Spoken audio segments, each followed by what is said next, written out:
कृष्णा पंडित का character play कर रहा हूँ। जो कश्मीरी पंडित है, एक कॉलेज स्टूडेंट है जिसकी रुचि पॉलिटिक्स में है और वो कॉलेज में प्रेसिडेंट के लिए इलेक्शन के लिए खड़ा हुआ है। और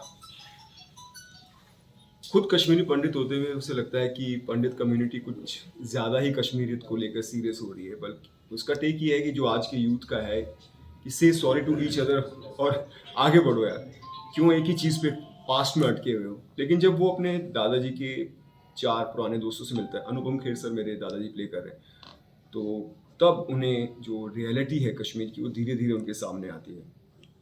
तो जर्नी की बात है तो ये बहुत ही इमोशनल जर्नी रही, क्योंकि ये ट्रू स्टोरी है जो 1990 में कश्मीरी पंडितों के साथ बीता, या जो कश्मीर में जो कुछ भी हुआ उसके बारे में। तो और ये आज की कहानी, मॉडर्न डे में भी बहुत कुछ हो रहा है, तो या बहुत ही इमोशनल जर्नी रही मेरे लिए।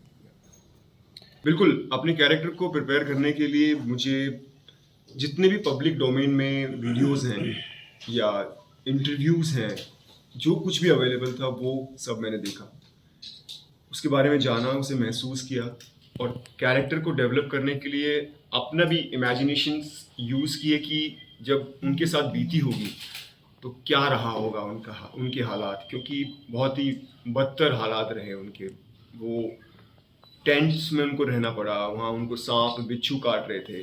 उनकी लाइफ उन्होंने ज़ीरो से स्टार्ट किया वापस, सब कुछ होते हुए सारा अपनी प्रॉपर्टी, अपने पैसे सब छोड़कर वो निकल गए। तो जहाँ जहाँ ज़ीरो से स्टार्ट करता है इंसान, तो आधा वहीं से टूट जाता है जब आपका सब कुछ छीन लिया जाता है। तो वो सब इमेजिन करना बहुत ही टफ रहा मेरे लिए। पूरी फिल्म की जर्नी ही टफ रही, बट अभी हमारे ट्रेलर को बहुत अच्छा रिस्पांस मिल रहा है। तो जब आप किसी चीज़ के लिए मेहनत करते हैं और आपको रिस्पांस अच्छा मिलता है तो थोड़ा सुकून मिलता है यार। तो आपको धारा 370 के बाद जो है वापसी यहाँ पे कश्मीर में जिस तरह से की जा रही है, कितना बदलाव देख रहे हैं? वहाँ पे भी आपने कुछ देर वहाँ पे भी रुके हैं, तो माहौल किस तरह का आपको लगा कि कश्मीर का बदलाव किस तरह से है? वो धीरे धीरे डेवलप हो रहा है सर, हर चीज़। जब कोई चीज़ टूटती है और जब आप उसको दोबारा बनाते हैं उसमें टाइम लगता है। तो हाँ, पर हालात काफ़ी अच्छे होते जा रहे हैं। मैं अभी शूट करने गया था वहाँ, मैं एक इंसिडेंट शेयर करना चाहूँगा आप लोगों के साथ कि मुझे बहुत प्यार मिला वहाँ पर कश्मीर में। मैंने अपनी कश्मीर फाइल्स शूट की है वहाँ पर, और द फैमिली मैन मैंने शूट किया था अपना वेब सीरीज़, और अवरोध कनेक्ट, क्योंकि वो हमारे साथ शूट भी कर रहे थे, बहुत कनेक्ट हुए। और वो अपने एक्सपीरियंसेस और अपनी लाइफ के बारे में शेयर कर रहे थे अपने। तो बता रहे थे कि वो भी हम लोगों की तरह थिएटर में जाकर फिल्म देखना चाहते हैं। इवन उनको भी एक अपनी फैमिली को आगे डेवलप करना, आगे बढ़ाना है। टूरिस्ट थोड़े कम हो जाए तो अभी टूरिस्ट वापस से आना शुरू हो रहे हैं, तो वो चीज़ें जिससे वो कमा सके।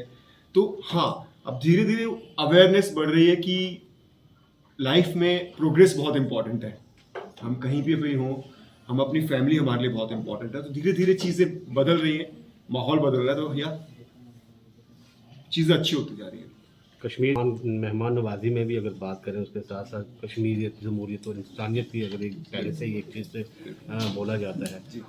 जो नई जनरेशन वहाँ पे आपको लगा है कि पहले 20-30 साल जो है हमने वेपन जो देखा है नौजवान के हाथ में देखा है, उनकी जो माइंड सेटअप था वो चेंज हो चुका था। बदलाव देखते थे वो नारायण तकवी अल्लाह अकबर के नाम स्टेट में, कश्मीर में, जम्मू में वो चाहते हैं कि चीज़ें बदलें, थिएटर्स खुलें, आर्ट पे काम हो, एजुकेशन पे काम हो। वो चाहते हैं अच्छे स्कूल बने, कॉलेजेस और अच्छे हों, हॉस्पिटल्स अच्छे हों। तो हालांकि 70 के दशक से पहले भी जो थी सारी फिल्म शूटिंग जो थी वो कश्मीर में हुआ करती थी। ये एक ऐसा दौर आया कि जिसकी वजह से थोड़ा बंद हो चुकी थी। धीरे धीरे एक फिल्म इंडस्ट्री का भी एक इनिशिएटिव हुआ, धीरे धीरे आना स्टार्ट हुए हैं। क्या लगता है कि जो नहीं आ रहे हैं उन लोगों को अपनी तरफ से किस तरह से वो क्या अवेयर करेंगे कि कश्मीर का माहौल जो है वो ठीक हो चुका है, वो ज़्यादा से ज़्यादा वो शूटिंग जो है जम्मू कश्मीर में आकर वो करें? देखिए, जैसे कि 370 आर्टिकल के हटने के बाद काफ़ी चीज़ें डेवलप हो रही हैं, चीज़ें बढ़ रही हैं। जैसे हमने भी कश्मीर फाइल्स अपनी फिल्म शूट की, या मैंने द फैमिली मैन शूट किया, या अवरोध शूट किया, तो बहुत ही फ्रेंडली एक माहौल हो गया है। और यही चीज़ हमारी इंडस्ट्री को भी समझ में आ रही है कि जब आप चीज़ें जब सब फ्रेंडली माहौल रहता है और जो फिल्म के अनुसार आपको जो कुछ भी रिक्वायरमेंट्स होती हैं वो आपको अगर फुली मिल रही हैं तो डेफिनेटली अभी मुझे लगता है कि धीरे धीरे लोगों का रुझान कश्मीर की तरफ होता जा रहा है जैसे पहले था। तो अभी चीज़ें बढ़ेंगी और शूट्स भी काफ़ी होंगी वहाँ पर, मुझे उम्मीद है धीरे धीरे बढ़ने वाली है। कश्मीर से खत्म हो चुका है, आप वहाँ पर शूट करते हैं, अब आपको लगता है कि जो कश्मीरी पंडित है उनकी वापसी जो है वो संभव है?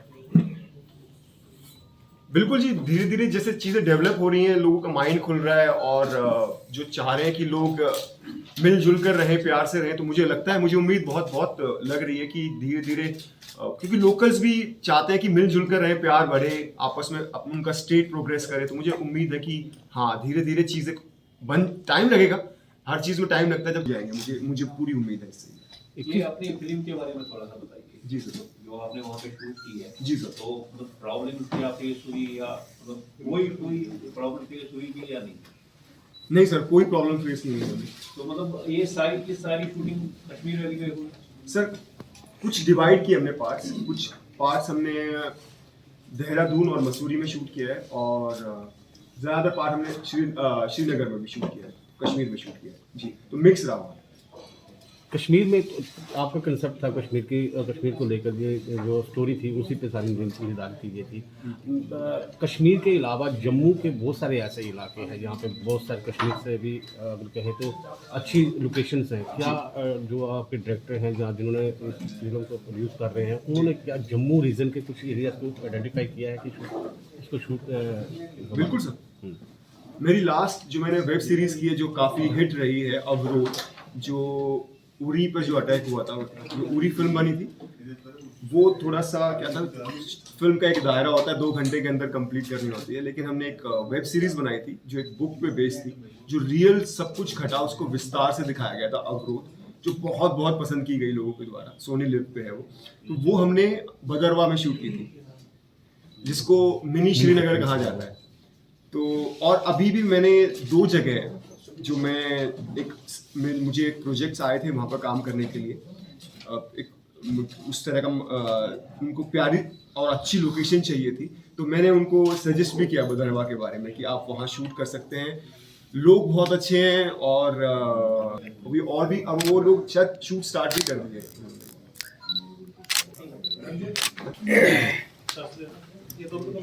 खुद एक कश्मीरी पंडित शरणार्थी हूँ अपने देश में, और जम्मू में आज विशेषकर मैं बहुत बहुत खुश महसूस कर रही हूँ कि ये मेरी फिल्म की जो स्क्रीनिंग, हमने जो भारत की स्क्रीनिंग्स का जो दौर शुरू किया, सिलसिला जम्मू से शुरू हुआ। जम्मू हमारी शरण स्थली है, हम ऐसा कहते हैं अगर कश्मीर हमारी माँ है तो जम्मू हमारी मासी है। और यहाँ पे जब अपनी फिल्म का कल स्क्रीनिंग हुई तो लोगों के रिएक्शंस बहुत ही मन को छू लेने वाले थे, क्योंकि फिल्म ही ऐसे सेंसिटिव टॉपिक पे है, कश्मीरी हिंदू शरणार्थियों के ऊपर फिल्म है, और मेरी इसमें जो भूमिका है is one of the victims. और बस बाकी आप फिल्म देखिए। मैडम कैसे देखते हैं आप 90 के दशक को? आपने खुद कहा कि मैं कश्मीरी जी घर से बिलोंग करती हूँ, जी। आई एम आल्सो कश्मीरी पंडित। अच्छा। किस तरह से देखते हैं आप इस चीज़ को कि जो विपदा उस समय कश्मीरी पंडित पे बीती थी, इस समय हम 2022 की तरफ बढ़ रहे हैं, 32 साल, आप 32 साल बहुत टाइम होता है कश्मीरी पंडित को। बिल्कुल बिल्कुल। तो क्या सोच के मूवी में क्या कुछ ऐसा खास है लोगों के लिए, कश्मीरी पंडित के लिए मैसेज? ये मैसेज कश्मीरी पंडितों के लिए क्या मैसेज होगा? ये कश्मीरी पंडितों की तरफ से सरकारों और देश के सभी उन दलों के लिए मैसेज है जिनके पास पावर है और था, जो कुछ मदद कर सकते थे, जो those who could make a difference but who chose to neglect the tragedy and who were apathetic. तो मैसेज तो बल्कि हमारी तरफ से ये फिल्म तो हमारी आवाज़ बन के इस वक्त आई है, और पूरी तरह से अनकॉम्प्रोमाइजिंग तरीके से इसने सच को कहा है। बहुत ही हिम्मत चाहिए इस चीज़ के लिए, और मैं बहुत ही धन्यवादी हूँ विवेक सर की, पल्लवी मैम की, जिन्होंने ये पहल की है। इट्स लाइक ये पहला इनिशिएटिव है। इस फिल्म को देखने के बाद आई एम श्योर कि बहुत सारे डायरेक्टर्स और फिल्म मेकर्स और आर्टिस्ट में हिम्मत आएगी कि सत्य को लेकर काम किया जाए आर्ट में, जिसका मुझे लगता है कि आर्ट का पर्पस ही यही है कि अपने समय के सच को बताना। तो दैट्स इट। हम रिवर्सल एंड जस्टिस की बात तो करते हैं, रिवर्सल ऑफ जेनोसाइड की बात करते हैं, जस्टिस की बात करते हैं, लेकिन सबसे पहला किसी भी सरकारी तंत्र ने, किसी भी सरकारी बॉडी ने एक्नॉलेज नहीं किया हमारा जेनोसाइड। आप अभी भी देखेंगे रिलीफ कमिश्नरी जो हमारे यहाँ पे माइग्रेंट बुलाते हैं, मेरे पास खुद मेरा माइग्रेंट वो है डोमिसाइल और ये सब, जो माइग्रेंट शब्द इतना बड़ा इंसल्ट है हमारे ऊपर।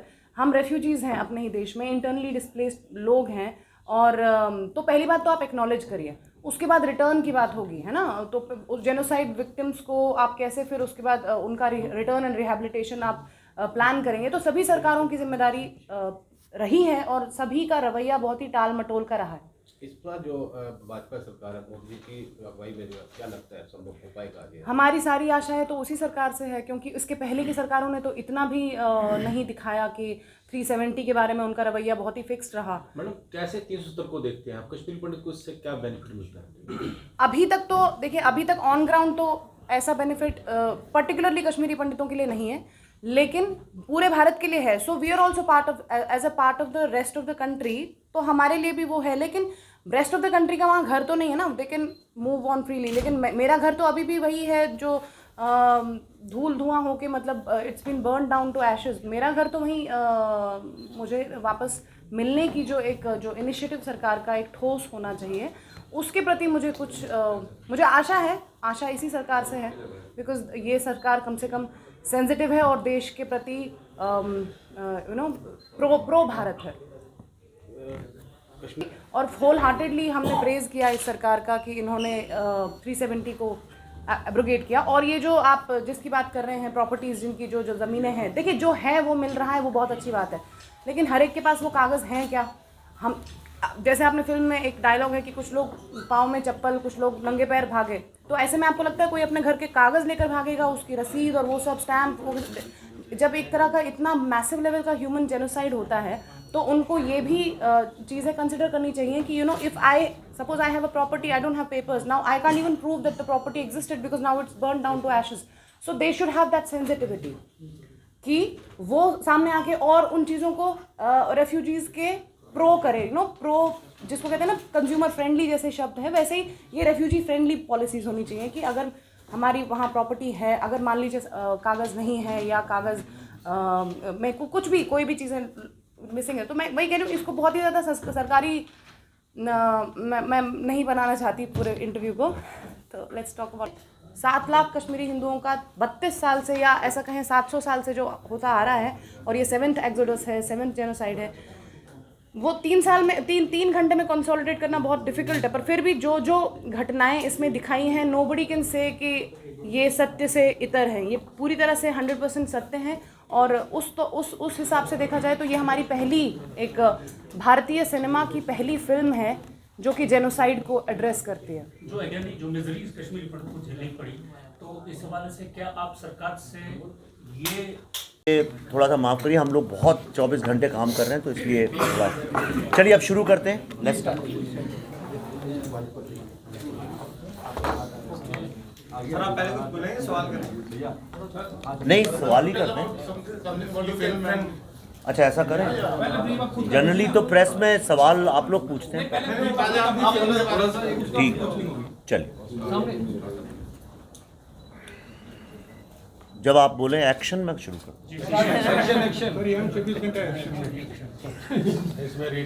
तो जम्मू के सारे पत्रकार, सारे मीडियागण, सारे यूट्यूबर्स, सारे पॉडकास्टर्स, सारे कंटेंट क्रिएटर्स, आप सबका बहुत बहुत स्वागत है। मैं पूरी द कश्मीर फाइल्स की पूरी टीम, इससे जुड़े इसके सारे फैंस, इसके समर्थक, उन सबके बिहाफ पे आपसे बात कर रहा हूँ। द कश्मीर फाइल्स ये फिल्म 2018 में बननी शुरू हुई थी और अब 2022 में ये रिलीज़ हो रही है। इसमें 4 साल की कड़ी मेहनत का रिसर्च है। कड़ी मेहनत जब लोग कहते हैं तो वो कड़ी मेहनत से मतलब होता है शूटिंग कैसे की, कैसे फिल्म बनी, लेकिन इसमें शूटिंग तो सबसे आखिर में हुई और वो इसका सबसे छोटा हिस्सा है। अगर मैं बोलूँ तो शूटिंग तो शायद 10% हिस्सा है इसका। पूरी फिल्म की जो यात्रा है ये बड़ी अजीबोगरीब है और बिल्कुल अलग है। चूँकि सिर्फ ये फिल्म है, आप थिएटर में देखने वाले हैं, इसलिए इसको सिर्फ फिल्म समझ लेना कि ये बॉलीवुड की एक और फिल्म आई है, वो बिल्कुल बहुत बड़ी गलती है। ये एक ऐसी दास्तान, एक ऐसी कहानी आज़ाद भारत का एक ऐसा कलंक जिसके सत्य को आज तक किसी ने भी फिल्मी पर्दे पे लाने का प्रयत्न भी नहीं किया।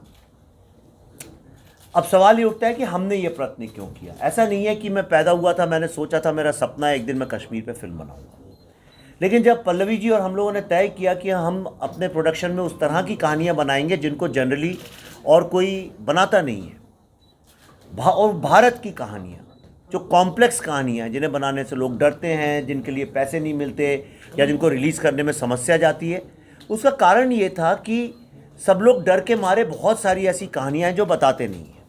आपके जम्मू के ही इतने सारे इश्यूज़ हैं। डोगरा कम्युनिटी के ऊपर आपने आज तक कोई फिल्म देखी है? जब शौर्य की बात चलती है तो आप देखेंगे जनरली हम लोग सिर्फ राजस्थान के बाहर ही नहीं निकलते, पर डोगरा कम्युनिटी का जो सेक्रीफाइस है, उनका जो एक योगदान है, जो उनकी कुर्बानी है, और वो छोड़ी। और आज के वक्त में भी जब जम्मू और कश्मीर की बात होती है तो बम्बई में सब लोग ये पूछते हैं कि जम्मू में अभी जा रहे हो, बर्फ़ बहुत होगी।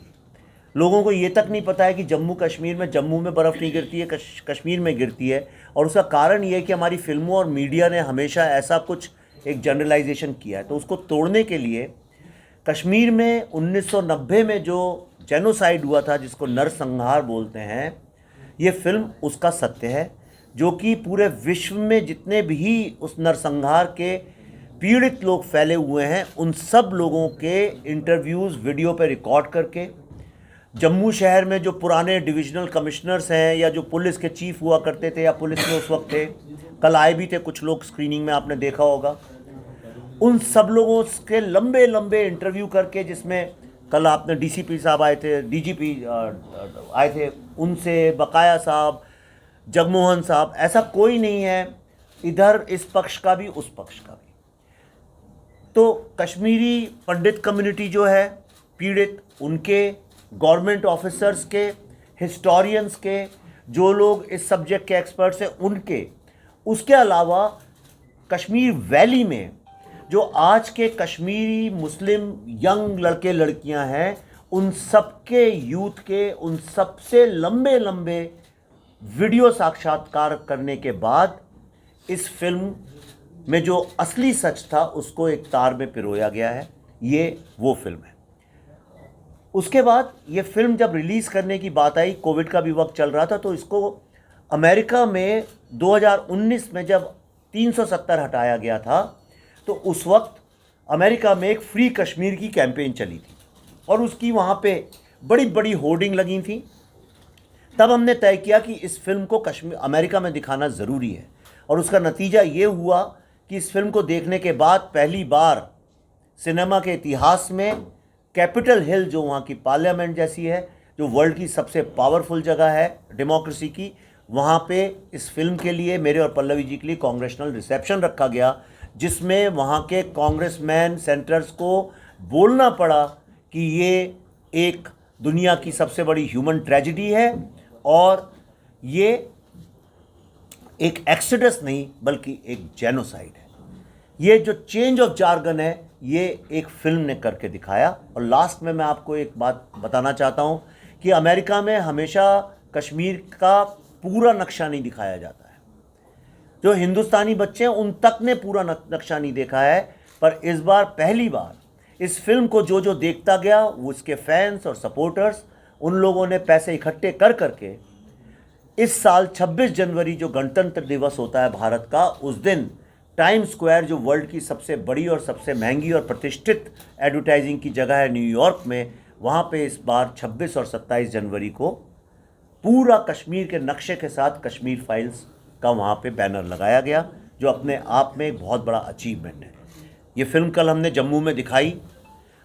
एक बहुत पीड़ा और दर्द का टाइम था, वक्त था, लोग बहुत ज़्यादा भावुक थे और उन सबको हीलिंग की प्रोसेस शुरू हुई है।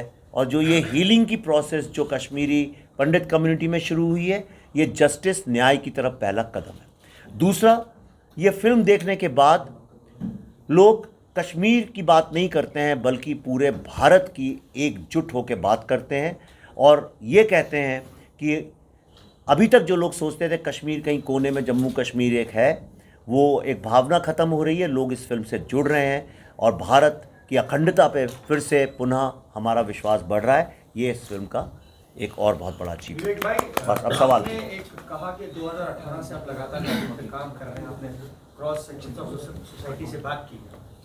आपको क्या लग रहा है, 1990 से हम देख रहे हैं कि कश्मीरी पंडित्स की वापस रिहेबिलिटेशन की बातें की जा रही हैं, मौजूदा सरकार, पहली सरकार, कहाँ अड़ंगा कहाँ है, क्यों नहीं उस समस्या को सुलझाया जा रहा है जो करीब पिछले 20-25 सालों से है, और अभी भी आपने इसको कहा एक्सोडस है, क्यों नहीं उसको संभाला? क्या पॉलिटिकल विल नहीं है या लोग करना नहीं चाहते? देखिए, पॉलिटिकल विल क्या होती है? पॉलिटिकल विल जो है वो वोट बैंक की विल होती है।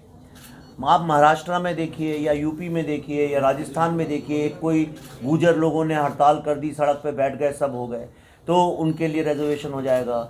वहाँ पे महाराष्ट्र में जैसे मराठा कम्युनिटी है, रिजर्वेशन हो जाएगा। फार्मर सड़क पे बैठ गए 1 साल तक, तो वो जो फार्म के बिल्स जिससे कि एक्चुअली किसान का फ़ायदा होने वाला था, उनको भी वापस लेना पड़ा। मेरा मानना ये है कि डेमोक्रेसी में सरकारें कभी भी सिस्टम को नहीं चलाती हैं, वोट बैंक्स चलाते हैं। चूँकि आपकी यहाँ की डोगरा कम्युनिटी हो गई, कश्मीरी पंडित कम्युनिटी हो गई, इन लोगों का वोट बैंक की कोई चिंता करता नहीं, क्योंकि ये बहुत बड़े वोट बैंक हैं नहीं। लेकिन अब जैसे ये फिल्म है, ये फिल्म एक आवाज़ बनती है, जब ये आवाज़ बनती है तो सरकार भी उसको सुनती है। और अब मैंने तो फिल्म बना दी, अब इससे ज़्यादा मैं क्या कर सकता हूँ? लेकिन जब लोग इसको देखने के बाद वो इसके ऊपर आवाज़ उठाएंगे, लोग बात करेंगे, चर्चा होगी, तब सरकारें नोट करती हैं, हाँ भाई यहाँ पे अगर कुछ गड़बड़ किया तो वोट जाएगा। जब ये डर पैदा होने लगता है कि अगर ये नहीं हुआ और वोट जाएगा, तब बड़ी से बड़ी सरकारें, ताकतवर से ताकतवर सरकारें घुटने टेकते। कुछ लोगों को इस फिल्म से एतराज़ भी है और कुछ कोर्ट अदालत के भी दरवाजे खटखटाएंगे। जी हाँ, हमारे पास कई PIL अभी हुई हैं, कई सारी कम्युनिटीज़ हैं जो ये बात कर रही हैं। एक बहुत बड़ा तबका है जो मीडिया का, वो इसको सामने नहीं लाने दे रहा है। आज सुबह ही मेरी बात हो रही थी, आपके कुछ पत्रकार भी सुन रहे थे, मैं वहाँ पर जब बात कर रहा था, मैं उनसे यही कह रहा था कि पहले मीडिया की बात कर लेते हैं, फिर दूसरी चीज़ पे आते हैं। तो मैं उनसे यही कह रहा था कि आप लोग 24 घंटे तो कश्मीर का जब नाम आता है, उसके ऊपर रात को ऐसे ऐसे लोगों को बुला के डिबेट करते हो जो कभी कश्मीर गए भी नहीं, जिनका कश्मीर से कोई लेना देना नहीं है, जिनकी कोठियाँ जोरबाग में, साउथ दिल्ली में, साउथ बॉम्बे में हैं, जो जानते भी नहीं कि जम्मू में बर्फ़ गिरती है कि नहीं गिरती है, जिनको ये भी नहीं पता वैष्णो देवी पंजाब में है कि कश्मीर में है। वो उन लोगों को बैठाल के आप घंटों घंटों चिल्लाते हो, ऐसे करते हो जैसे कि कश्मीर अगर भारत का अखंड भाग नहीं बना तो आज जैसे आपके घर में मातम हो जाएगा। और आज एक फिल्म जब बनी हो, सच्चाई को सामने ला रही है, तो आप क्यों नहीं उसके बारे में चर्चा कर रहे हैं? तो उसका कारण ये है कि इस फिल्म की चर्चा करते ही साथ उनका पाखंड पूरा खुल जाता है, वो एक्सपोज हो जाते हैं। दूसरी बात, जहाँ तक ये शिया कम्युनिटी और दूसरी जो कम्युनिटीज़ हैं, ये लोग जो PIL ला रहे हैं, उसका कारण ये है कि उनको सच पता ही नहीं है, उनको अपना ही सच नहीं पता है। अगर उनको सच पता चल जाए अपना खुद का, तो शायद वो सब हमारे पीछे हाथ लेके खड़े हो जाएंगे कि हम आपके साथ हैं। सबको ब्रेन वॉश कर दिया गया है, तो इस कारण ये PIL आ रही हैं। लेकिन जब हम इस यात्रा में उतरे थे, हम और पल्लवी जी, तो हम ये सोच के उतरे थे कि इसमें जो भी मुसीबतें आएंगी, हम उसके सामने उस चुनौती से लड़ेंगे, और अभी भी लड़ ही रहे हैं। आप देख रहे हैं, आपके सामने बैठे हैं अकेले, हमारे साथ कोई तंत्र और कोई ऐसा कोई वो नहीं है। आपने और भी बॉलीवुड के लोगों के इंटरव्यूज़ किए होंगे। तो हम एक मिशन को लेके ये लड़ाई लड़ रहे हैं। विवेक जी, मेरा सवाल ये है कि इंतजार हुसैन है, उन्होंने PIL, अब मुझसे मैं इतना बोल रहा हूँ, अब बचा क्या बोलने के लिए बेचारे। इंतजार हुसैन है जो जिन्होंने PIL डाली है, उन्होंने स्पेसिफिक यूट्यूब में जो आपका ट्रेलर आया उस पर लिखा, कुछ वर्ड्स दिखे हुए हैं, खासकर जो स्टार्टिंग में वर्ड्स हैं, मुसलमान जागो काफिरों भागो, इस तरह के वर्ड्स को लेकर उन्होंने सीधा PIL किया, और उसमें ये कहा है कि ये कम्युनल वायलेंस क्रिएट कर सकता है। लेकिन जो आप बात कर रहे हैं, आप कह रहे हैं 4 साल की आपकी रिसर्च है और आपकी कोशिश, वो कह रहे हैं कि आप सोसाइटी को डिवाइड करने की कोशिश कर रहे हैं, लेकिन क्या इस फिल्म के जरिए आप उनके जख्मों को निकाल रहे हैं और जो जख्म उनको दिए गए हैं, और साथ ही साथ क्या आपको लगता है कि ये गलत मैसेज कन्वे करने की कोशिश की जा रही है? नहीं, आपने सवाल सही पूछा, लेकिन सवाल का सबसे बड़ा एक प्रॉब्लम मालूम इसमें क्या है? वो हम ऐसे पूछ रहे हैं कि किसी टेररिस्ट से ये कहो कि भाई इनके बारे में बात मत करो, ये टेररिस्ट के जख्म फिर से निकल आते हैं। मुसलमान जागो काफिरों भागो, ये मैंने थोड़ी लिखा है दीवार पे। अगर मैंने लिखा होता तो आप कह सकते थे मैं भड़का रहा हूँ। ये लिखने वाले जो हैं वही मुझ पे PIL अगर करेंगे तो कैसे बात बनेगी भाई?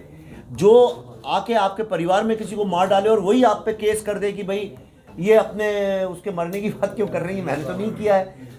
जो कह रहे हैं डिवाइड कर रहे हैं कम्युनली, मैंने तो डिवाइड नहीं किया है। 5-7 लाख जो कश्मीरी पंडित कम्युनिटी है उनको मैंने तो नहीं कश्मीर से भगाया है। जो भगाने वाले वही PIL कर रहे हैं।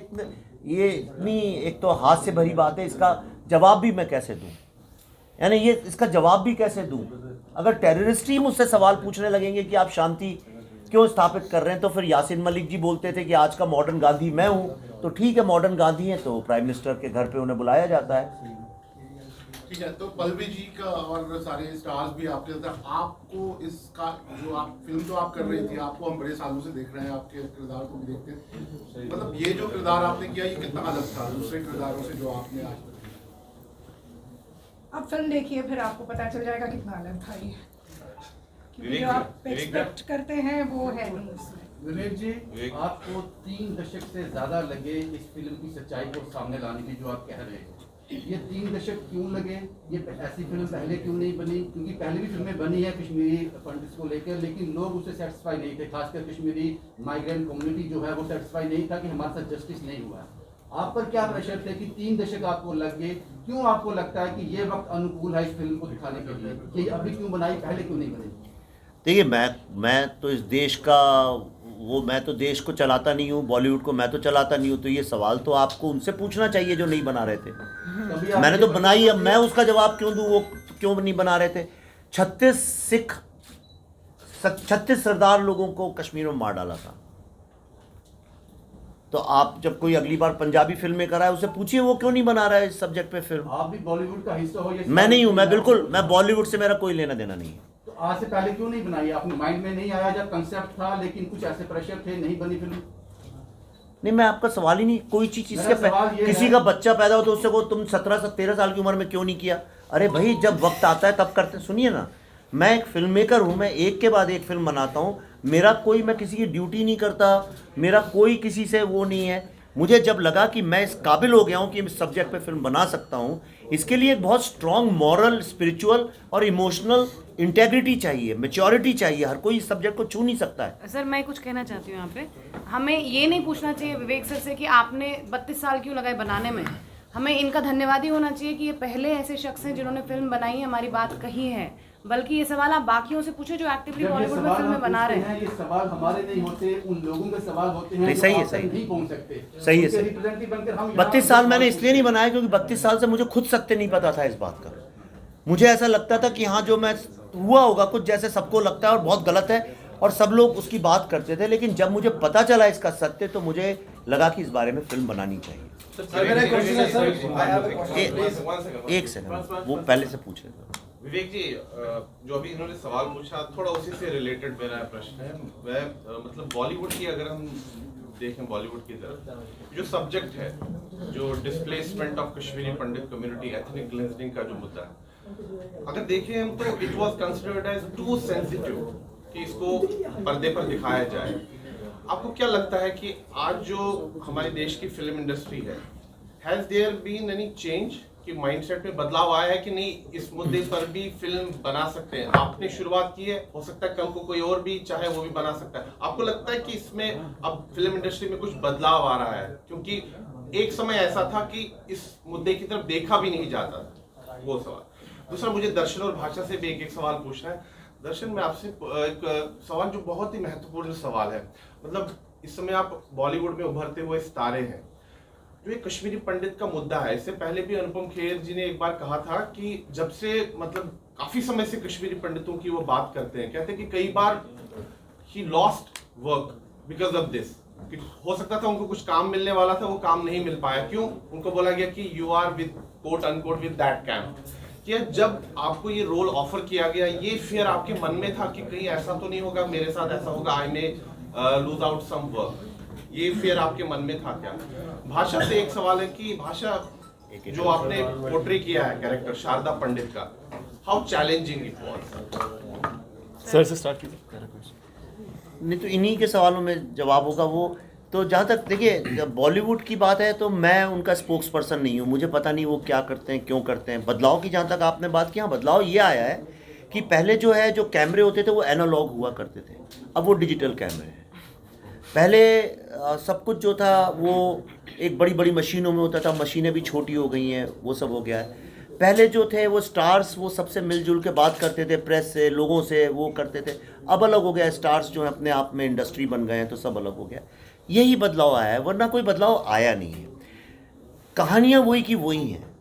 देखिए, एक नक्सल से जस्टिफाई करना, उसके साथ सिंपैथी रखना, एक टेररिस्ट को जस्टिफाई करना, उसके पहले हम डाकुओं को जस्टिफाई करते थे, फिर हम लोग स्मगलर्स को करने लगे, फिर हम नक्सल लोगों को करने लगे, अभी टेररिस्ट लोगों को कर रहे हैं। कुछ दिनों बाद आप देखिएगा कि हम जो, अगर ईश्वर ना करे ऐसा हो, लेकिन विश्व में समझिए युद्ध की संभावनाएं और बढ़ी, तो आप लिख के ले लीजिए जो कि उसमें दोषी होगा उसी की सिंपैथी के साथ फिल्में बनेंगी। तो ये उल्टा रास्ता जो है उस पर तो चलना बंद नहीं हुआ है, टेक्नोलॉजी जरूर चेंज हो गई है। जी, अब अगर आप मेरा एज एन एक्टर अगर आप देखें तो मैंने जितनी भी अभी तक फिल्में की हैं या काम किया है, मैंने कोशिश की है कि मैं अलग अलग कैरेक्टर्स निभाऊं और जो बहुत रियलिस्टिक फिल्म्स करूं जो लोगों से कनेक्ट हो सके। इसलिए मैंने ये फ़िल्म चूज़ की, क्योंकि ये फ़िल्म आज की फ़िल्म है। आज के यूथ के अंदर जो कन्फ्यूजन चल रहा है या फ्रस्ट्रेशन चल रही है सिचुएशंस को लेकर, वो बहुत क्लैरिटी से सबके सामने लाने की कोशिश की जा रही है। और ये दिखाया जा रहा है कि जैसे कि सर ने बहुत बार बोला है कि हम ह्यूमैनिटी की बात करते हैं, इस फिल्म में ये दिखाया गया कि अगर हमारे अंदर ह्यूमैनिटी नहीं है तो क्या होता है। तो ये दिखाएगा लोगों को, ये लोगों तक पहुंचाएगा कि हमारे अंदर एक दूसरे के प्रति प्यार बढ़ना ज़रूरी है, रिस्पेक्ट बढ़नी ज़रूरी है। तो ये बहुत बड़ी मैसेज के साथ एक फिल्म जा रही है। और रही बात कि क्यों, मतलब मुझे कुछ डर नहीं, बिल्कुल कोई डर नहीं है, क्योंकि मैंने तो पहले भी ऐसे ही चैलेंजिंग रोल्स किए। अगर आप देखें आश्रम में भी, जब आश्रम आ रहा था उससे पहले कंट्रोवर्सी हुई थी कि ये तो बाबाओं के खिलाफ़ है, बल्कि उसमें बाद में रिलीज़ होने के बाद लोगों ने कहा कि नहीं, ये तो एक कॉन मैन की कहानी थी और लोगों को एक मैसेज पहुंचाया गया कि नहीं, कि हमें कॉन मैन से बच के रहना चाहिए। तो नहीं, मुझे नहीं लगता मुझे किसी तरह का खतरा है, क्योंकि ये जब लोग फिल्म देखेंगे इससे कनेक्ट कर पाएंगे कि हाँ, ये रियल में हुआ था और हमें इस पे पहले भी फिल्म बनानी चाहिए थी और अभी बनी, तो बहुत अच्छी बात है। विवेक जी, क्या आप एक सेकंड मैडम का जवाब दें। शारदा पंडित का जो किरदार मैंने इस फिल्म में निभाया है, मैं बचपन से सुनती आ रही हूँ इन घटनाओं के बारे में। ये जितने भी मुझे लगता है ये जो किरदार है ये एक श्रद्धांजलि है उन सभी विक्टिम्स ऑफ जेनोसाइड के प्रति, जो फीमेल विक्टिम्स विशेषकर जो रही हैं, जिनके साथ बहुत ही ज़्यादा अत्याचार हुए हैं अमानवीय तरीके से। तो मैं बचपन से सुनती आई हूँ ये घटनाएं, और बहुत ही हृदयविदारक घटनाएं हैं। और जब मुझे नहीं है जो मैंने सुनी, जो कि अगेन सच है, लेकिन बहुत ही चैलेंजिंग था।